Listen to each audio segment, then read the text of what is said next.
Todo comienza cuando las puertas del reino demoníaco se abren de par en par y desatan hordas de criaturas impías que siembran el caos entre los humanos codiciosos, quienes han vivido demasiado bien durante demasiado tiempo. Pero esta no es una historia cualquiera. Las criaturas del infierno se llaman demonios, y algunos humanos especiales despiertan habilidades y se convierten en cazadores. Gracias a una larga y agotadora guerra contra los demonios, los cazadores logran controlar la invasión del reino demoníaco y la humanidad recibe una segunda oportunidad. Con el tiempo, las ciudades destruidas son reconstruidas y los humanos pueden llevar vidas razonablemente normales. Sin embargo, el problema demoníaco no muestra señales de disminuir, ya que solo hay una pequeña cantidad de cazadores que despiertan de forma natural, mientras tanto los demonios parecen interminables. Por esta razón, la humanidad da a luz algo que solo puede describirse como alienígenas creados en laboratorio, llamados cazadores quimera, ya que son una fusión de humanos, usualmente prisioneros con células de monstruos o minerales misteriosos encontrados en el reino demoníaco. En una carrera contra el tiempo por la supervivencia humana, los científicos logran de alguna manera hacer posible la producción en masa de los cazadores quimera, lo cual genera una fuerte alianza entre científicos y cazadores, ya que estos últimos ya no tienen que salir y arriesgar constantemente sus vidas, mientras que las quimeras se encargan de salvarlas en su lugar. Así, tras décadas de paz, los científicos locos comienzan a crear laboratorios ilegales para realizar experimentos humanos malditos. Dentro de uno de esos laboratorios secretos, dos científicos terminan su turno observando a la última quimera del día, el número 17. En ese momento, Cuatro Ojos le grita a su compañero Suk que no se acerque si quiere conservar su cabeza, pero Suk le responde que el número 17 ya está en estado vegetativo y básicamente no responde a nada hasta que reciba órdenes directas. Al observar la abominación tirada en la oscuridad en su lamentable condición, resultado de experimentos inimaginablemente inhumanos, Suk nota que su brazo derecho está destrozado, probablemente por un experimento fallido, y sintiendo verdadera lástima por la criatura, decide reportarla, ya que no hay duda de que será eliminada tarde o temprano. Poco después, en la oficina del director, los hombres informan que el cuerpo del número 17 está más allá de la reparación y están sorprendidos de que todavía pueda respirar, ya que cualquier otra quimera ya estaría muerta en ese estado. Entonces, el director les pregunta cuánto tiempo creen que sobrevivirá, y el nerd regordete estima que tal vez un mes, lo cual provoca que el hombre de corazón de piedra les ordene fríamente que lo envíen al frente como escudo de carne para los cazadores en la operación de bloqueo del portal, pero les dice explícitamente que no incluyan una orden de regreso. Más tarde en el reino demoníaco, un ave con aspecto de pterodáctilo se lanza sobre nuestro chico, pero antes de que siquiera entre en su estratosfera, él la corta como si fuera papel, y acto seguido su siguiente rival es una copia de Victreebel que emerge del suelo, pero nuestro chico lo patea al aire y comienza a destrozar al monstruo planta antes de abrir su boca de pesadilla para cargar un aliento de rayos que aniquila todo lo que se encuentra en kilómetros frente a él. Al analizar su poder de combate, los cazadores quedan completamente atónitos con la quimera, que fácilmente es de rango S o incluso superior, y uno del equipo mira el portal, que aún no muestra señales de cerrarse, pero sus compañeros le aseguran que no tiene que preocuparse por los monstruos mientras tengan a esa quimera de rango S haciendo su trabajo, ya que ellos solo se encargan de la basura que logra pasar. Justo después de eliminar a los últimos enemigos menores, el portal comienza a colapsarse sobre sí mismo, así que los cazadores huyen lo más rápido que pueden, y mientras se retiran, una mujer pregunta por qué están dejando atrás a la quimera, a lo que el hombre responde que recibieron órdenes directas de abandonarlo. Al ver al monstruo cangrejo gigante torturar a nuestro chico, la mujer siente simpatía por la pobre quimera que por sí sola, evitó una catástrofe mayor, pero el hombre no siente nada y afirma que las quimeras son básicamente sirvientes sin cerebro, creados en laboratorios para seguir órdenes y nada más. A pesar de que a nuestro chico le arrancan partes del cuerpo como si estuvieran en oferta, los cazadores lo ven simplemente como otro monstruo más. Después de que los cazadores se marchan, él sigue luchando contra los demonios como si su vida dependiera de ello. Mientras tanto las órdenes siguen repitiéndose en su cabeza, no puede regresar, ni siquiera cuando la misión esté completa. De pie en un charco de ácido, las últimas dos neuronas que aún disparan en su cráneo gritan que debería volver, pero su código no le permite retirarse. Durante la operación, se eliminaron casi 2000 demonios, y sin embargo ni un solo cazador murió gracias a su enorme sacrificio. En sus últimos momentos, cuando no queda más de él que una cabeza, su vida pasa frente a sus ojos moribundos. Finalmente recuerda que en realidad fue un niño humano que fue secuestrado a los apenas 9 años de edad. A partir de ahí, ve su vida desarrollarse frente a él como una película vieja en un casete polvoriento. Aunque el daño cerebral lo ha dejado tan deteriorado que ni siquiera puede comprender lo que está viendo, observa en silencio cómo las escenas se despliegan en su mente, siendo la más temprana el momento en que nació en un orfanato. Pasan 9 años y crece hasta convertirse en un niño travieso que lanza piedras a los otros chicos que lo llaman feo, como lo haría cualquier niño dañado de esa edad. Pero eso hace que el director del orfanato se sienta terriblemente decepcionado. El anciano senil le dice que está harto de sus tonterías constantes y lo echa sin importarle un comino si el niño muere congelado en el frío. Más tarde, un equipo de científicos lo encuentra inconsciente tirado en el suelo, y uno de ellos se muestra levemente perturbado al notar que los barrios bajos son el único lugar donde puede encontrar niños abandonados en las calles como si fueran huevos de Pascua. Entonces, hace lo que cualquier científico loco haría: se lo lleva al laboratorio para realizarle experimentos ilegales y retorcidos. Durante su primer experimento, le lanzan un hechizo para evitar que alguna vez pueda escapar y le asignan el nombre de número 17. Al despertar, lo primero que ve son hombres trastornados grabándolo mientras le inyectan gusanos de seda de rango S directamente en el torrente sanguíneo. Intenta moverse, pero lo tienen atado como si fuera un animal salvaje sin derechos. Pasan los días y los doctores no pueden creer que no muestre ni un solo efecto secundario. Su mente y razonamiento están completamente intactos y tiene control total sobre todas las habilidades monstruosas.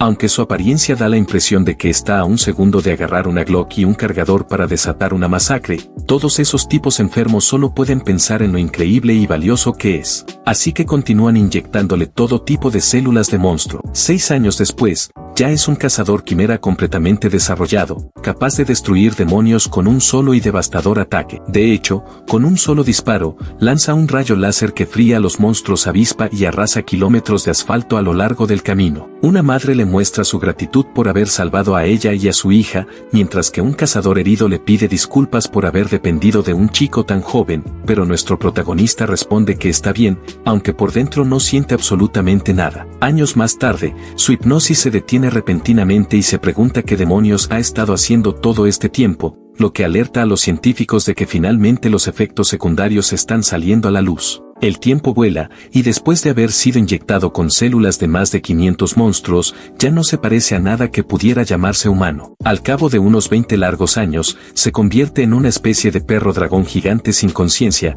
tan grotesco que la gente normal necesita cloro para los ojos después de verlo. Es entonces cuando su viaje psicodélico llega a un fin abrupto, y no queda nada de él excepto un solo hueso. Sin embargo, ese único hueso comienza a flotar en el aire y regenera todo su cuerpo hasta que la quimera número 17 resucita, solo que esta vez, es un joven apuesto con abdominales de piedra. Aún en shock por su insana resurrección, se pregunta si realmente ha vuelto a ser humano. Intuye que como las células monstruosas siguen dentro de él, probablemente no cuente como humano del todo, especialmente con la facilidad con la que flexiona esas garras afiladas como si estuviera por lanzar una línea de moda para depredadores alfa. Nadie ha venido del laboratorio a arrastrarlo de vuelta, por lo que nuestro chico asume que lo han abandonado como a una extacaña. Entonces nota que el número del laboratorio que solía tener en el brazo ha desaparecido, y eso lo hace preguntarse si finalmente logró cortar lazos con el laboratorio de una vez por todas. Como ahora tiene un cuerpo más ardiente que el mismo infierno, se imagina que tal vez posee los rasgos de un monstruo inmortal, del tipo que puede revivir hasta 3 veces a menos que le destruyan el núcleo. Sin embargo, hay algo que no deja de molestarle. Los científicos juraban una y otra vez que las células humanas y las de monstruos inmortales no podían fusionarse, pero ahí está él, en modo alfa total, irradiando una forma tan perfecta que hace que Johnny Bravo parezca un extra sin importancia. Tal vez los efectos secundarios que tenía se borraron, ya que recuerda cómo su cabeza solía sentirse nublada, encadenada por algún tipo de hechizo mental, pero ahora se siente más libre que nunca. Por eso concluye que quizás ha llegado el momento de vivir como un ser humano de verdad, ahora que sus días como el obediente perro conocido como número 17 han terminado. Ese nombre ni siquiera tenía significado, solo se lo pegaron al azar. Intenta recordar su verdadero nombre, pero de pronto se ve arrastrado a un recuerdo en el que uno de los viejos científicos lo llamaba lunático con una personalidad difícil, aunque aún así le pidió que ayudara a las personas de ahora en adelante. Ese anciano le pidió que dedicara su vida a salvar a 1000 personas, pero en aquel entonces nuestro chico, hundido en su era emo y rebelde, ni siquiera se dignó a contestarle. Volviendo al presente, califica ese consejo como basura pura y se ríe de la absurda idea de que un huérfano nacido en los barrios bajos debería ayudar a otros. Mientras contempla el cielo al atardecer, con sus abdominales brillando como si tuvieran presupuesto de iluminación propio, piensa por un momento en la venganza, pero deja que ese pensamiento se le escape. Después de todo, la venganza necesita un blanco visible, y ha pasado tanto tiempo que su rencor se siente más como una picazón lejana que como un verdadero dolor. Además, en este momento no hay camino de regreso al mundo humano, así que decide que eventualmente se topará con ellos, y mientras tanto, deja a un lado el tema de la venganza y se concentra en lo que viene por delante. Observando su cuerpo majestuoso, con un resplandor divino cubriendo convenientemente sus partes más delicadas, toma la decisión de intentar vivir como un ser humano de verdad para compensar todo el tiempo que le fue robado. Mientras se aleja caminando, se da cuenta de que probablemente debería buscar algo para ponerse, así que sale en una misión para encontrar ropa. Pero entonces, en medio del paseo, se le cruza un pensamiento raro, ni siquiera recuerda la última vez que llevó algo puesto. Activa sus neuronas para pensar en qué material podría servir, pero no se le ocurre nada, así que hace lo que haría cualquier bárbaro desorientado y empieza a escanear la zona. Poco después, algo capta su atención. Más adelante, ve el cadáver de un monstruo con forma de ave y supone que quizá murió en una pelea territorial, aunque no hay heridas visibles. Eso lo lleva a pensar que probablemente fue envenenado, lo cual, siendo sinceros, le viene perfecto, ya que el cuerpo está en excelentes condiciones y es ideal para despellejar. Transforma su brazo en una enorme cuchilla como si solo estuviera alcanzando un cuchillo para mantequilla y recuerda del laboratorio que es mejor empezar a cortar por el vientre y luego pasar a las extremidades. Chaon se pone manos a la obra, pero en el momento en que abre al ave, un gas morado comienza a escapar. Lo identifica al instante como veneno, pero no parece alterado en lo más mínimo y lo inhala como si fuera perfume. Lo único que le molesta es el olor, porque ahora va a tener que lavar la piel. Después de un rato, termina de despellejar al pavo mutante y concluye que para hacer su primer intento, no estuvo nada mal. Luego se dirige al río para lavar la piel, pero cuando la saca del agua, se muestra algo decepcionado al notar que se ha endurecido, a pesar de que antes se sentía suave. Entonces concluye que debe ser cosa del propio monstruo. Sin embargo, de la nada, una idea genial le cae como inspiración divina, extiende la piel y empieza a golpearla como si le debiera dinero. En medio de los puñetazos se pregunta si esta es realmente la forma en que la gente curte pieles y espera que funcione en vez de arruinar todo su esfuerzo. Después de una buena sesión de terapia medieval, la piel vuelve a ponerse suave y la sostiene con orgullo. Escondido detrás del cadáver desnudo del ave por decencia, empieza a hacerle ajustes a la piel, pero justo entonces una llama se enciende en la cabeza del monstruo. Los ojos del ave se abren de golpe, claramente perturbados al ver a alguien arrancándole la piel como si fuera papel de regalo. Chaon reacciona rápido, le hace unos agujeros a la piel, se pone su improvisada vestimenta y ata una liana a su cintura como si estuviera listo para desfilar en pasarela. Con eso, queda completamente equipado con su nuevo look, y siendo honesto se siente bastante bien con el resultado. Nota algo de veneno residual en la parte interior de la piel, pero decide dejarlo así porque limpiarlo sería un fastidio innecesario. Justo en ese instante, el monstruo ave suelta un chillido ensordecedor que sorprende a Chaon, quien de verdad pensaba que estaba muerto. El ave se retuerce violentamente e incluso parece entender el lenguaje humano, lo cual desconcierta a Chaon aún más. Supone que el monstruo también debe ser del tipo inmortal, ya que antes ni siquiera respiraba. Si esto hubiese ocurrido en el pasado, lo habría rostizado sin pensarlo dos veces, pero ahora, al verlo débil y vulnerable, concluye que no hay necesidad. Chaon simplemente sonríe, dice que el ave tuvo suerte y le desea una segunda oportunidad en la vida antes de darse la vuelta para marcharse. Mientras se aleja, comenta con total despreocupación que si el destino se pone juguetón, tal vez se volverán a encontrar. Tiempo después deambula hasta una cueva, observando a su alrededor como si estuviera buscando caza. Sin previo aviso,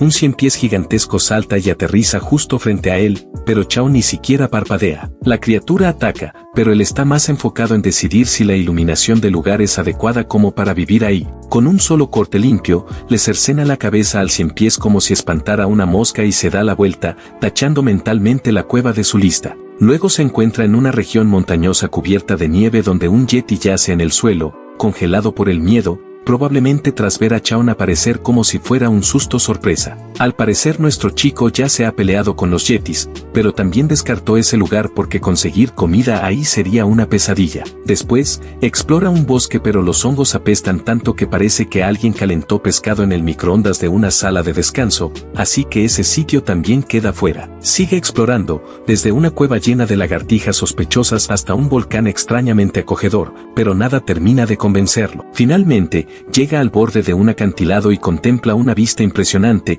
tan hermosa que le sorprende que un lugar así exista dentro del reino demoníaco. Decide inspeccionar la zona y salta tranquilamente desde el acantilado, aterrizando con un golpe que le rompería la columna a cualquiera. Chaon nota que el agua es cristalina y que hay una buena población de peces. Algunos incluso saltan tratando de morderlo, lo cual lo hace pensar si podría asarlos como en una fogata de campamento. Al pensarlo más a fondo, concluye que este es el sitio perfecto, tiene una granja de peces natural, aire limpio y flores por todas partes. Entonces toma la decisión de construir su casa ahí y decide llamarla la casa de Chaon Dubon. Mientras tanto, en una región lejana del reino demoníaco, el aire chispea cuando se abre un portal y algo sale disparado, estrellándose contra el suelo con un estruendo. Una figura robótica se levanta entre el humo, observa a su alrededor y se pregunta en voz alta si realmente está en el reino demoníaco. Se toma un momento para absorber la belleza del lugar, dejando que el aire puro y las flores coloridas hagan su magia, y termina decidiendo que ese lugar es prácticamente perfecto para construir la casa de Chaon Dubon. Para comenzar, limpia el área usando unas extensiones en forma de lianas que brotan de sus dedos, cortando todos los árboles a la vista de un solo movimiento limpio. Una vez despejado el terreno, utiliza esas mismas lianas para recolectar los troncos caídos y apilarlos como material principal de construcción. Justo cuando todo parece ir sobre ruedas, nota que el suelo está demasiado irregular para su gusto, así que saca las lianas otra vez y alisa todo el terreno, quitando cuidadosamente los tocones restantes hasta que el claro queda lo suficientemente limpio como para albergar una cabaña digna de Paintest. Mientras coloca los troncos y planta los pilares principales de la estructura, empieza a notar que su cuerpo se mueve casi por instinto, lo cual lo hace preguntarse si esto es lo que la gente llama libre albedrío, especialmente porque es la primera vez que construye algo que realmente le pertenece. A continuación, coloca las tablas del suelo y decide probar moco de monstruo tipo caracol en lugar de clavos, ya que esa sustancia se endurece como una roca y podría incluso funcionar como impermeabilizante, lo que sinceramente suena como una victoria. Cuando termina de levantar la estructura principal, le da un toque personal al colocar hilos de capullos de gusano de seda sobre el techo, lo que refuerza su confianza de que probablemente ningún monstruo vendrá a tocar la puerta en el corto plazo. La cabaña ahora se ve bastante acogedora y casi se siente completa, pero se detiene a pensar que más debería tener una casa humana de verdad. Entonces recuerda que en el laboratorio solían mostrarles videos de casas normales de antes de que se abrieran los portales. Al analizarlo un poco, se da cuenta de que la mayoría de las personas solían tener mascotas o cultivar algo en sus patios, y como los perros no son precisamente comunes en el mundo demoníaco, concluye que lo mejor sería cultivar plantas y montar un jardín. Tras pasar un rato pensando que cultivar, de repente le cae el clásico momento eureka y decide que las mandrágoras serían perfectas, especialmente considerando que cerca hay una montaña nevada que se adapta bien a su hábitat. Mientras recorre a pie el terreno cubierto de nieve, recuerda que las mandrágoras suelen crecer en los picos de Manorch,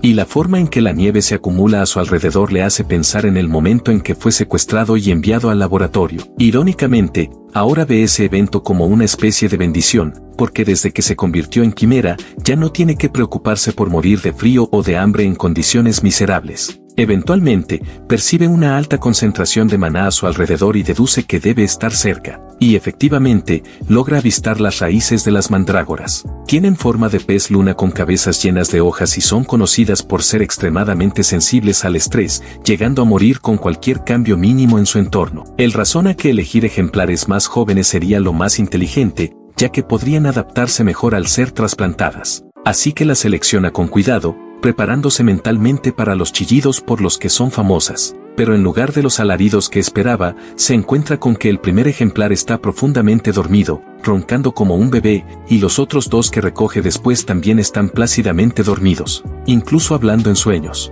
Eso lo desconcierta por un momento, hasta que recuerda que todo el tema del grito de las mandrágoras era en realidad un trauma inducido por los humanos al cultivarlas en ambientes pobres en maná y llenos de estrés, donde el grito era más una reacción al dolor de ser arrancadas violentamente. Comienza a preguntarse si el silencio se debe simplemente a que ahora están en el reino demoníaco, aunque aún así resulta extraño que no intenten resistirse ni escapar, a menos que de algún modo lo reconozcan como uno de los suyos, lo cual no sería tan raro considerando que él también tiene células de mandrágoras mezcladas en su cuerpo. Las acomoda con cuidado dentro de su cinturón improvisado, sintiéndose aliviado de que estén tranquilas y sin estrés, y empieza a preguntarse si más adelante podría pedirles educadamente algunas raíces para preparar té, o incluso aprovechar sus frutos como bocadillo, aunque rápidamente recuerda que el fruto se vuelve venenoso si se recoge por la fuerza, así que se hace una nota mental para esperar el momento adecuado y pedirlo con amabilidad. Justo en ese momento, percibe la presencia de unos cazadores cerca y se pregunta por qué alguien subiría a una montaña nevada tan peligrosa a menos que fuera realmente necesario, pero aún así decide ir a investigar, ya que le vendrían bien unas piedras de portal. Mientras tanto, uno de los cazadores se queja de que los dejaron a su suerte, porque sus supuestos compañeros los usaron como carnada, mientras el otro le grita que se concentre porque una oleada de conejos monstruosos se les viene encima a toda velocidad. Estos conejos deformes saltan hacia ellos con sus bocas grotescamente abiertas, llenas de tentáculos retorcidos y colmillos. Pero uno de los cazadores logra invocar un campo de fuerza justo a tiempo para evitar que los devoren, aunque se da cuenta rápidamente de que la barrera no aguantará mucho más y comienza a arrepentirse de cada decisión que lo llevó hasta ese momento, deseando haber aceptado trabajos menos peligrosos. Preso del pánico, empieza a gritar desesperadamente por ayuda, y justo cuando su escudo se rompe en 1000 pedazos, nuestro protagonista aparece con una entrada tan épica que parece sacada de una película de superhéroes, aterrizando con una pose que grita "Yo soy el peligro". Ambos cazadores se quedan paralizados, sorprendidos de ver a una persona aparecer de la nada con tanta calma. La mera presión de su presencia provoca que los conejos de nieve entren en pánico, y sin pensarlo dos veces se dispersen como pequeños roedores asustados, dejando así a los dos cazadores completamente desconcertados por cómo unos monstruos clase B salieron huyendo por sus vidas de un hombre medio desnudo. Entonces corren a agradecerle, se presentan como Xianhu y Kim Tiun, y le preguntan su nombre, el cual sin dudar comparte, pero ninguno de ellos ha escuchado jamás un nombre así. En ese momento, Kim Tiun comienza a preguntarse en voz alta si acaso será algún tipo de cazador solitario, juzgando por su estética de cavernícola rudo, mientras que nuestro protagonista revierte la pregunta y les consulta qué están haciendo ellos vagando por una trampa mortal como esta, ya que no parecen ser de una clase superior a la de. En respuesta, los dos explican que están en una misión para capturar viva a una quimera a cambio de una recompensa bastante generosa, lo cual, como era de esperarse, capta de inmediato la atención de nuestro chico. Uno de ellos aclara que la quimera escapó de un laboratorio y saltó a un portal en plena persecución, lo que en realidad le provoca un gran alivio,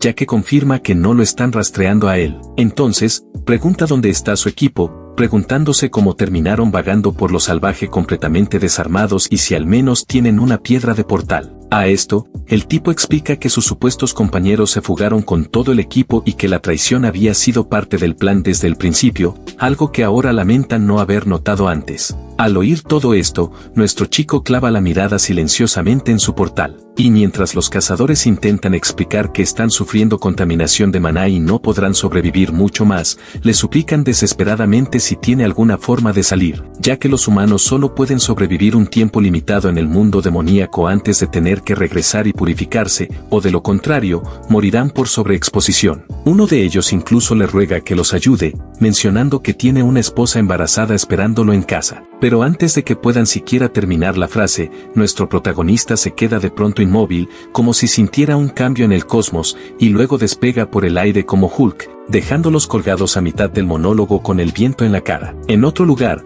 la quimera robótica se encuentra al borde de un acantilado, y los mismos cazadores que huyeron antes intentan emboscarla por detrás. Pero la criatura se gira lentamente para enfrentarlos, dejando muy claro que ahora tiene la intención de borrarlos de la existencia. Cuando nuestro chico llega a la escena, abre un poco los ojos, preguntándose si llegó demasiado tarde. Más adelante, hay sangre y equipo esparcidos por el suelo, mientras una esfera de energía azul parpadeante se desvanece lentamente al borde del acantilado, lo cual le hace pensar que los cazadores debieron haber huido. Incluso dejaron todo su botín atrás. Y, juzgando por la mezcla de huellas de niño y de animal, parece que el sujeto de prueba pudo haber cambiado de forma durante el combate. Entonces, recuerda lo que el cazador de monstruos dijo antes sobre que era un experimento de laboratorio que saltó al portal durante su escape. Está hecho de metal líquido, por lo que puede cambiar de forma libremente, pero debido a lo raro del material, lo construyeron pequeño y compacto, como un niño. Shaun mira hacia abajo desde el acantilado y apenas puede contener la risa,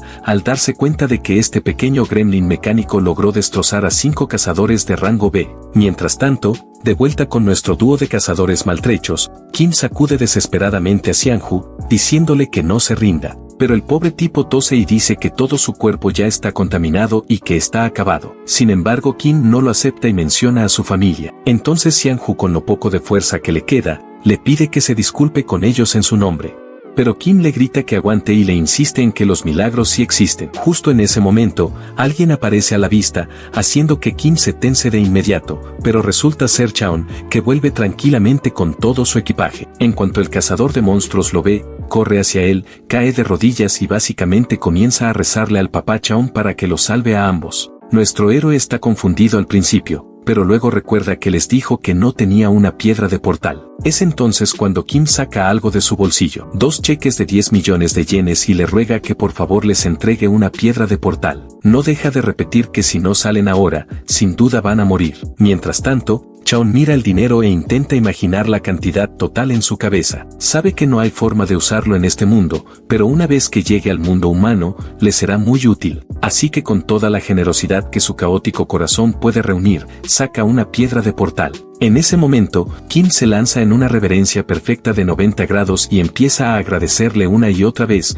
jurando que nunca olvidará esta muestra de bondad. De inmediato, el cazador de monstruos corre de regreso hacia su compañero, gritando que van a salir de allí lo más rápido posible, mientras Chaon simplemente observa los 2 cheques, preguntándose dónde podría guardarlos. A medida que los dos se acercan al portal, Chaon pregunta cuál es el precio actual de una piedra de portal y le responden que ha llegado al 1.000.000 de yenes. Entonces, fiel a su humildad, dice que siente que le pagaron demasiado y pone una mano sobre el hombro de Xianju, diciendo casualmente que le dará algo de cambio en su lugar. En ese instante, Kim se muestra confundido hasta que se da cuenta de lo que Chaon está haciendo. Está inyectando maná directamente en su compañero. De inmediato le grita que se detenga, ya que transferir maná a otra persona es peligroso, y si algo sale mal, ambos podrían morir en el acto. Lleno de pánico, Kim cree que así es como termina todo. Pero entonces Xianju, de repente se incorpora como si alguien hubiera presionado el botón de reinicio, ya que la energía demoníaca dentro de él se purifica por completo. Conmovido, abraza a Kim entre lágrimas, mientras el pobre hombre simplemente se queda allí, atónito, tratando de procesar lo que acaba de suceder. Por su parte, Chaon se da la vuelta para marcharse mientras Xianju le grita que nunca olvidará este favor, y Kim sigue congelado en estado de shock, tratando de averiguar quién demonios es Chaon. Poco después, nuestro chico regresa a casa y se detiene frente a la entrada por un segundo, luego exhala aliviado al no percibir intrusos. En ese momento, las plantas mandrágoras comienzan a despertarse. Sin embargo, sus hojas lucen caídas y tristes, lo que de inmediato enciende las alarmas, así que se pone a trabajar plantándolas de inmediato. Una vez que todas están en la tierra, se pregunta si estarán bien, pero a pesar de sus esfuerzos, aún se ven bastante miserables. Entonces, Chaon observa sus expresiones deprimidas y piensa que podría deberse a haber sido arrancadas de su hábitat original, o tal vez simplemente tienen hambre. Decidiendo poner a prueba la segunda teoría, inyecta un poco de su maná en la tierra. De forma inmediata, las plantas monstruos se animan como si acabaran de tomarse un espresso, y nuestro chico no puede evitar sonreír ante el resultado. Mientras charla tranquilamente con sus nuevas compañeras de cuarto con hojas, siente una presencia detrás de él. Supone que probablemente sea la criatura mecánica que esos cazadores estaban persiguiendo, aunque le resulta extraño que lo haya seguido hasta allí. Aún así, elige ignorarla por ahora, guarda el dinero y comienza a revisar las bolsas de botín. Para su suerte, resulta que consiguió un buen botín, ya que ahora tiene ropa de repuesto, sacos de dormir, equipo de cocina, y justo en ese momento se le iluminan los ojos al encontrar un paquete de ramen. La última vez que comió eso fue en el orfanato, y la nostalgia lo golpea fuerte. Entonces, sintiendo hambre y entusiasmo, decide cocinarlo de inmediato. Siguiendo la receta lo mejor que puede, se dirige al lago por agua, pero rápidamente se da cuenta de que no tiene idea de cómo medir la cantidad adecuada. Sin embargo, antes de que pueda pensar demasiado, los peces dentudos del lago saltan repentinamente como si quisieran morder algo. Recordando que la gente suele echar cualquier cosa al ramen para darle sabor, prepara sus dedos y le saca el alma a uno de los pobres peces de un solo golpe. A continuación, busca entre los alrededores ingredientes como huevos y quizás cebollas verdes. En ese momento, se topa con unos huevos de forma extraña, como cápsulas, y toma algunos. y como no hay cebollas verdes reales cerca, se conforma con hojas frescas de árbol, pensando que se parecen lo suficiente. Luego lanza todo en una olla y decide que con eso basta para la preparación. Es entonces cuando el pequeño robot sale, sujetándose el estómago como si estuviera hambriento, mientras observa la olla con atención. Mientras tanto, Chaon enciende el fuego y nota que las instrucciones no dicen cuándo agregar el pescado, así que simplemente lo echa todo junto para que hierva. Poco a poco, a medida que el olor comienza a salir de la olla, las plantas monstruo empiezan a tener arcadas de puro asco, mientras Chaon se pregunta en silencio si el ramen siempre olió así. De pronto, el olor flota hasta la criatura mecánica, que comienza a tambalearse por el simple aroma de la comida. Flota un poco más cerca mientras piensa que también quiere comer, y entonces, de repente se transforma en un cachorro. Recuerda del laboratorio que los humanos aman a los perros, así que decide aprovecharse de eso y comienza a cojear en dirección a Chaon, sollozando falsamente para provocar algo de simpatía. Sin embargo, Chaon observa todo esto con expresión inexpresiva. Ni siquiera ligeramente sorprendido, supone que la criatura solo está tratando de bajar su guardia y que la herida claramente está fingida. Al ver su actuación de cachorro exageradamente adorable, piensa que todavía es joven e ingenua y se pregunta cómo algo así logró escapar del laboratorio hasta llegar al reino demoníaco por su cuenta. Jugando el juego, le pregunta si quiere probar el ramen, lo que hace que la criatura empiece a babear de inmediato. Pero justo frente a ellos hay una infusión mortal de porquerías aleatorias que podrían derribar a un adulto, y aún así ambos deciden arriesgarse. En el momento en que prueban un bocado, el perro se detiene mientras intenta procesar el sabor. Pero Chaon, por otro lado, es bombardeado con un recuerdo en el orfanato y sonríe mientras dice que sabe exactamente igual que en aquel entonces. Nuestro héroe declara que está delicioso, ya que el recuerdo es lo suficientemente fuerte como para anular el horror del sabor real. Mientras tanto, las pobres mandrágoras están a segundos de ascender a su próxima vida debido al olor tóxico. Después de terminar la comida, Chaon le dice al perro que es hora de limpiar y que ya puede irse. Mientras el cachorro mecánico se aleja cojeando, Chaon comenta casualmente que antes estaba cojeando con la otra pata. Entonces, el robot cambia apresuradamente para volver a cojear con la pata original, mientras Chaon apenas logra contener la risa. Después de terminar los platos, pasa a la colada, golpeando la ropa cubierta de polen con un palo como se hacía en los viejos tiempos. Aunque no le gusta especialmente el polen, concluye que no puede seguir viviendo con nada más que un atuendo de cuero como si fuera un cavernícola. Intenta golpear la tela suavemente para no romperla, pero un solo golpe termina por partir la roca debajo y destrozar la prenda en el proceso. Luego de un breve momento de silencio incómodo, suspira y recoge la última pieza de ropa.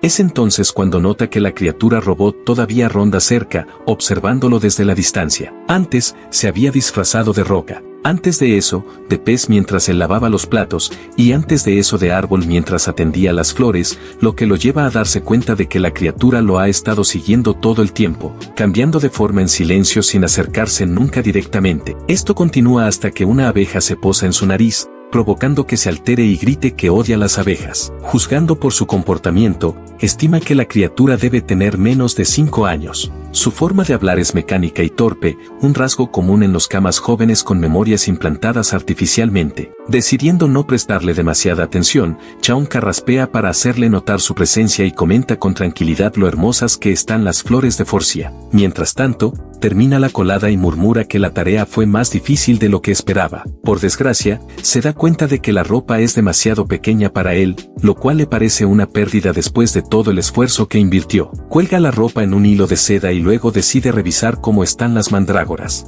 La criatura, aprovechando el momento, toma la camisa que él acaba de lavar y se la pone, ansiosa por parecerse a él. Después de declarar que ahora la camisa le pertenece, se transforma en una niña humana pequeña. Mientras tanto, él encuentra a los niños mandrágoras luchando contra la tierra. Sus hojas están marchitas y sus raíces parecen secas, lo cual resulta extraño considerando que ya quitó todas las malas hierbas. Por curiosidad, cava un poco y descubre que el suelo aún está lleno de gusanos y escombros, lo que dificulta que las plantas crezcan adecuadamente. Entonces, se da cuenta de que debió haber arado la tierra desde el principio y que ese descuido podría haber puesto en peligro a los niños mandrágoras. Con ganas de enmendar su error, empieza a preparar un jardín del tamaño de su casa. Justo en ese momento, la niña mecánica se le planta enfrente y lo saluda. Se sorprende un poco al oírla hablar por fin. Ella le pregunta si la casa le pertenece, y él responde que sí. De inmediato, ella concluye que entonces debe ser un nativo del reino demoníaco. Decidido a jugarle una pequeña broma, él sigue el juego y le pregunta de qué tribu es. La pregunta la confunde, pero intenta improvisar una respuesta, alegando que viene de un lugar muy distante, al otro lado de la cascada, uno que él no podría encontrar. Él bromea, preguntando si eso significa que es de la tribu del coco, y sin perder el ritmo, ella asiente con orgullo como si fuera lo más obvio del mundo. Cuando le pregunta por la camisa, ella explica con toda naturalidad que en su tribu, quien encuentra algo, lo posee. Así es simplemente su forma de hacer las cosas. A él le entretiene su lógica, le permite quedársela, y le pregunta qué está haciendo tan lejos de casa. Ella responde que fue expulsada de su tribu, y tímidamente pregunta si puede quedarse allí con él, explicando que no hay insectos y hay una casa de verdad, así que en general, parece un lugar seguro. Todo esto lo dice mientras juguetea nerviosamente con los dedos, como si estuviera ensayando para un casting de cachorro indefenso. Al darse cuenta de que solo está buscando un lugar tranquilo donde descansar, él acepta, pero solo si ella se gana su lugar ayudando con las tareas. Sus ojos se iluminan al instante,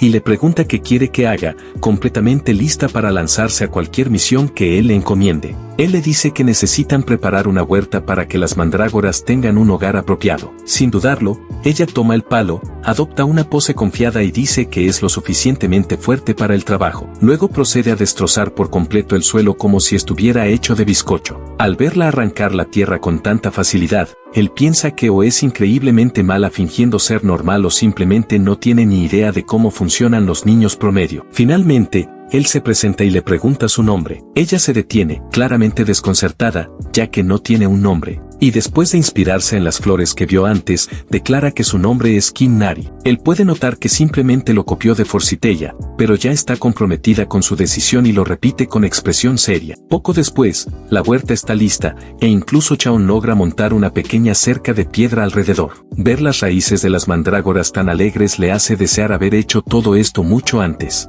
Pero entonces, de repente Kim se queda callada. Él nota el cambio y le pregunta por qué está llorando. Ella se limpia los ojos y dice que las mandrágoras le recuerdan a sus amigos, lo que lo hace detenerse y preguntarse si algo como la amistad podía existir en el laboratorio. Antes de que pueda preguntarle más, un chillido agudo y estridente corta el silencio del bosque. Él le explica que solo son monstruos cazándose entre sí. Pero Kim se enrosca preocupada y le dice que vio a un pollito más temprano, antes de encontrar su casa, y ahora teme que esté en peligro. Chaon asiente, y ella agrega que parecía que ya había sido mordido. Él le dice directamente que probablemente se lo van a comer pronto. Al verla temblar, se da cuenta de que quiere salvarlo, pero no puede obligarse a hacerlo. Ella murmura que no puede salvar monstruos, y eso le hace entender que el lavado cerebral probablemente todavía la tiene mentalmente atrapada, impidiéndole tomar decisiones por sí misma. Así que en lugar de decirle qué hacer, le ofrece una sugerencia, de que el pollito tal vez sobreviva si ella regresa por él. Y eso fue todo lo que necesitó para salir corriendo a toda velocidad.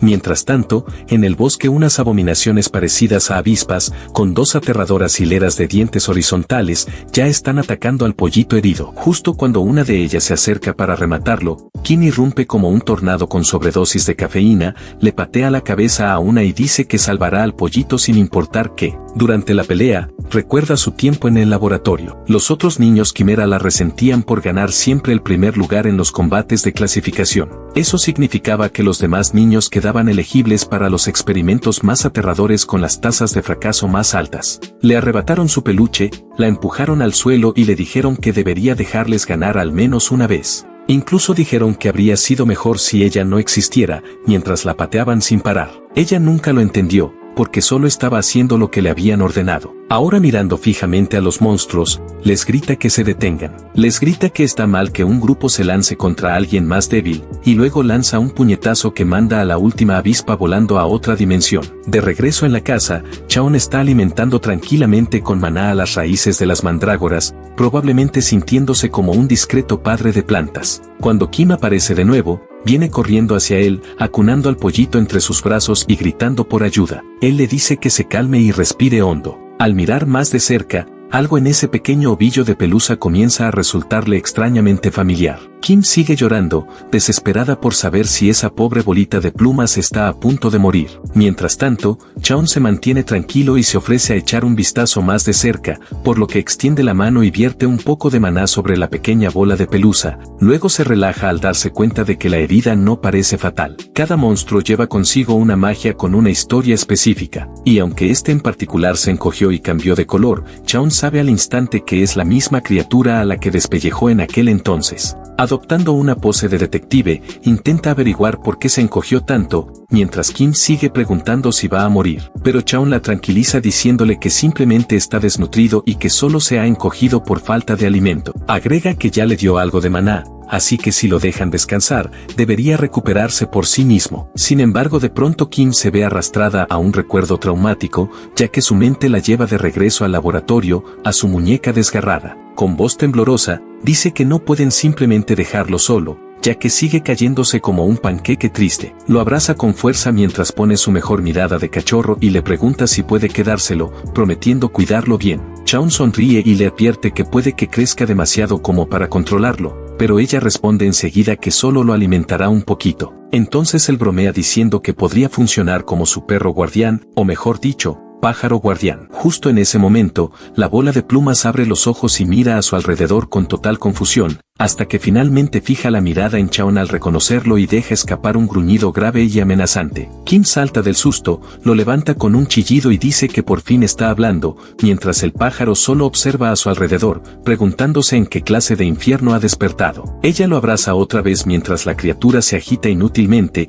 y Chaon se queda ahí parado con incomodidad, sin saber muy bien cómo procesar semejante locura. La bolita emplumada vuelve a gritar y exige que la suelten, lo cual sorprende a Chaon al darse cuenta de que puede entenderla. Unos momentos después, Kim lo envuelve como una momia y anuncia con orgullo que el tratamiento está completo, para luego decir que ya le ha puesto nombre. Mientras el ave sigue retorciéndose, ella explica que como actúa como una paloma va a llamarlo Q, lo cual a Chaon le parece bastante gracioso. El enojado inmediatamente empieza a despotricar contra Kim por ponerle un nombre tan ridículo, pero ella evidentemente no lo entiende, así que le echa un balde entero de agua en la cabeza diciendo que seguro tenía sed. Luego se detiene confundida y le pregunta a Chaon por qué el pájaro ahora está hinchado como un globo de agua. Él le dice que probablemente eso ya sea suficiente hidratación por ahora, así que ella sale corriendo a buscar comida en su lugar. Mientras tanto, Chaon considera que ya es hora de instalar de una vez un mueble de almacenamiento decente, ya que todas sus cosas están amontonándose. Pero cuando intenta cortar la madera,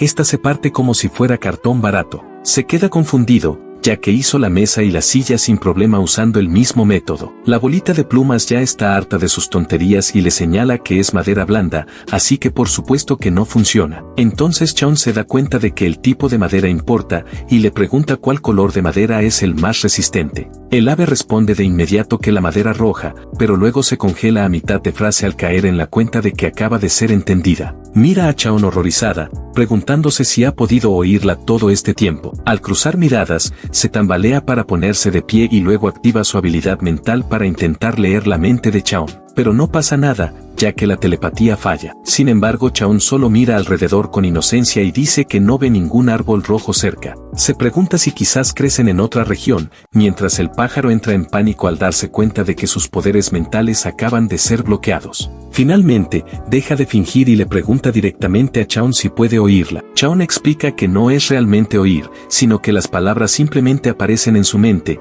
pero luego le da la vuelta a la situación preguntándole cómo un monstruo puede siquiera entender el idioma humano de esa forma. Supone que el ave debe ser uno de esos monstruos inteligentes ultra raros que nacen contra toda probabilidad, aunque es la primera vez que ve uno tan de cerca. Entonces, Chaon pregunta sin rodeos si es el mismo pájaro de antes, lo cual la bolita confirma, diciendo que volvió porque quería verlo de nuevo. Ya que Chaon le salvó la vida, quería devolverle el favor si alguna vez se reencontraban. Sin perder tiempo, Chaon le dice que lo ayude ahora mismo. Eso deja al bebé descolocado, pero suspira, toma aire y accede a guiarlo hacia los árboles rojos. Mientras tanto, no muy lejos de allí, Kim corre como si su vida dependiera de ello mientras esquiva bolas de fuego que llueven detrás de ella, gritando al responsable del ataque que se detenga. Las lágrimas le corren por el rostro mientras grita que hace demasiado calor. Y de pronto, una explosión la lanza de cara contra el suelo. Su mente casi se apaga por completo al comenzar a entrar en pánico, creyendo que los del laboratorio la encontraron y que ya todo se acabó para ella. Justo en ese momento,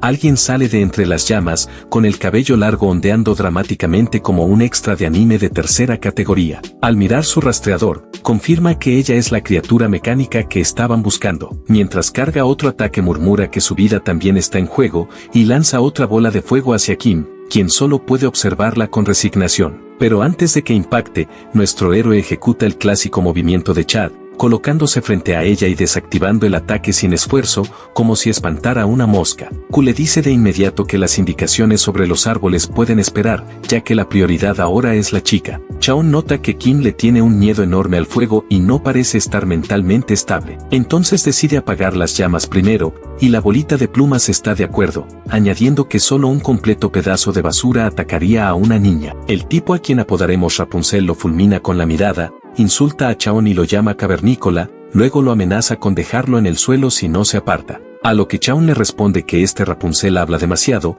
lo que lo enfurece al instante. El tipo grita que Chaon le está arruinando su momento dramático y lanza una enorme bola de fuego hacia él. Chaon simplemente levanta un dedo y hace un movimiento al estilo Freezer, desintegrando el ataque como si apagara una vela de cumpleaños. La explosión detrás de Rapunzel es enorme, y él se queda ahí paralizado, tratando de procesar lo que acaba de pasar. Los escombros comienzan a caer, pero ya es demasiado tarde, pues queda sepultado bajo una pila de rocas. Unos momentos después, Chaon se acerca a Kim y le pregunta si está bien, y ella tras limpiarse los ojos, le agradece por haber apagado todas las llamas. Entonces él le aconseja que la próxima vez que sienta miedo lo golpee directamente. Mientras se dirige hacia Rapunzel, lo agarra del cabello y continúa con su charla motivacional, pero de repente se detiene a mitad de la frase. Observa en silencio la peluca que tiene en la mano y se da cuenta de que el tipo debajo sufre de un caso avanzado del síndrome del huevo brillante.